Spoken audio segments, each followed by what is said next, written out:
मैं जेडब्ल्यू का question solve करा था, बीच में फ्री फायर में पहुंच गया।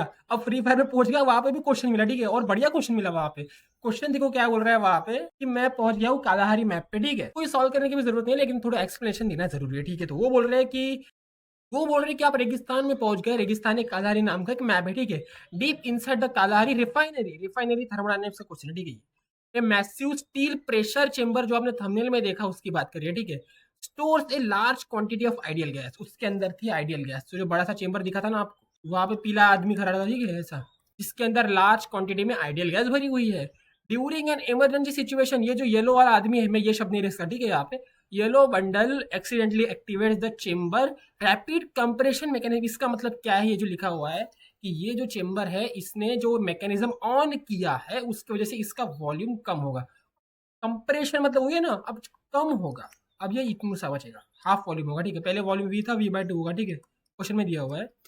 With in a few seconds, ये बहुत इंपॉर्टेंट है, with in a few seconds the volume of the gas becomes half of its origin. पहले वी था, समझो, अभी V/2 हो गया of volume.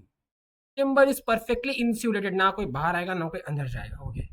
Compression happen extremely fast. इसका मतलब क्या होता है पता है, कि जब ये इससे ये बना, जो हीट रिलीज होती है उसको टाइम ही नहीं मिला। इतने जल्दी हुआ कि हीट रिलीज होने को टाइम ही नहीं मिला।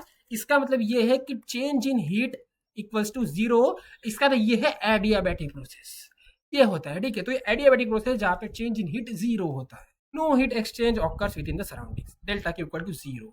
टेम्परेचर में क्या फर्क पड़ेगा भाई, वो बोलोगे, इंक्रीज डिक्रीज। चलो देखते हैं, ठीक है। ट्रैप, वो जो ट्रैप बोल रहे थे ना, वो ट्रैप नहीं है। हम बस थोड़ा जल्दी जल्दी में सोच लेते हैं कि प्रेशर डबल हो जाएगा क्योंकि वॉल्यूम हाफ हुआ है, लेकिन नहीं, ये एडियाबैटिक प्रोसेस है, यहाँ पे ऐसा नहीं चलता। क्यू इक्वल टू जीरो हो गया इस इक्वेशन के हिसाब से, तो जितना भी चेंज होगा इंटरनल एनर्जी में वो होगा वर्क डन। अब देखो यहाँ पहले वॉल्यूम इतना था, ठीक है, और मॉलिक्यूल्स कितने थे, एन मॉलिक्यूल्स थे, लेट्स से, ठीक है, एन मॉलिक्यूल्स थे वॉल्यूम वी में। अभी वॉल्यूम V/2 हुआ है, लेकिन मॉलिक्यूल्स उतने ही हैं, लेकिन वो भी पास पास आ जाएंगे क्योंकि वॉल्यूम कम हुआ है, लेकिन वो उतने ही हैं, ठीक है। तो इनके बीच में जो फोर्स है ना वो बढ़ जाएगा। इसकी वजह से क्या होगा, टेम्परेचर बढ़ेगा। यस, टेम्परेचर इंक्रीज होगा क्योंकि ये अभी पास पास आ गए तो थोड़े कोलिजन भी ये वो बढ़ते हैं, इस कारण टेम्परेचर इंक्रीज होगा। ये था आज का क्वेश्चन।